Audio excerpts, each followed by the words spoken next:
Wahalifu wamebadilisha mbinu kwa kutumia bidhaa za kawaida za chakula, huku walengo wakiwa ni watoto. Kanali Nasoro anapokea rushwa. Sisi hatuna ugomvi na mtu, ugomvi wetu ni dawa za kulevya. Mamlaka ya kudhibiti na kupambana na dawa za kulevya visiwani Zanzibar imefanikiwa kuwakamata raia watatu wa kigeni na kufanikiwa kuwafikisha mahakamani visiwani Zanzibar, wawili wakiwa wenye uraia wa Tanzania, lakini mmoja akiwa ni raia wa Romania.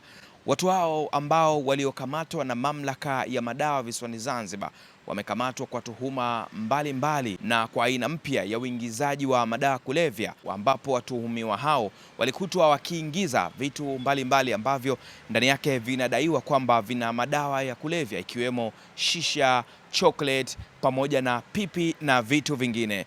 Kamishna mkuu wa mamlaka hiyo anafanua namna ambavyo walivyopiga msako mkali visiwani Zanzibar na kufanikiwa kuwakamata hao na aina ya dawa ambazo wamekamatwa nazo. Ripoti za Ayo TV pamoja na millardayo.com hapa Zanzibar. Mimi naitwa Said Tizedey. Imefanya operation maalum kwa lengo la kudhibiti usambazaji wa dawa za kulevya ambazo zinasambazwa kwa kutumia mbinu mpya. Narudia tena, kwa kutumia mbinu mpya ya kuzichanganya katika bidhaa za kawaida za chakula ambacho ni matumizi ya kila siku ya binadamu.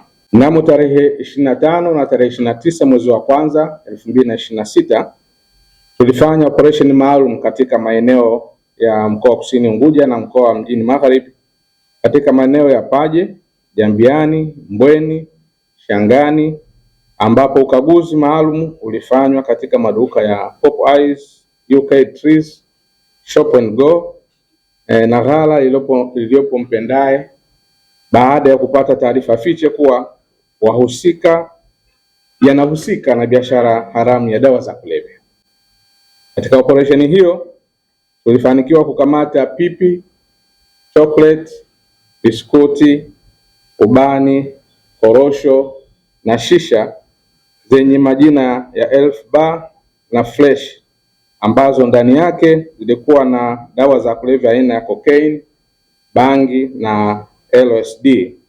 Zote kwa pamoja zina uzito wa kilogramu 7.448 zilizokuwa zinauzwa katika maduka hayo kama bidhaa halali, ambazo ndani yake zilibainika kuwa ni dawa za kulevya.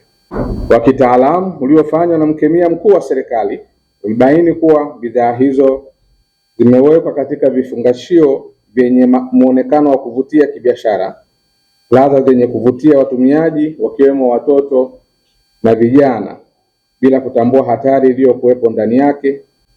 Ladha hizo ni kama grape ice, mango ice, bubble jam, watermelon ice, strawberry ice, peach ice na strawberry kiwi na kadhalika. Dawa hizo za kulevya zinaingizwa nchini na raia wa Romania aitwaye Alexandru Rizescu mwenye umri wa miaka 23, mkazi wa Mbweni, na anazisambaza bidhaa hizo ndani ya nchi na nchi za nje kama Kenya, Uganda, Zambia, Rwanda, Burundi na Malawi.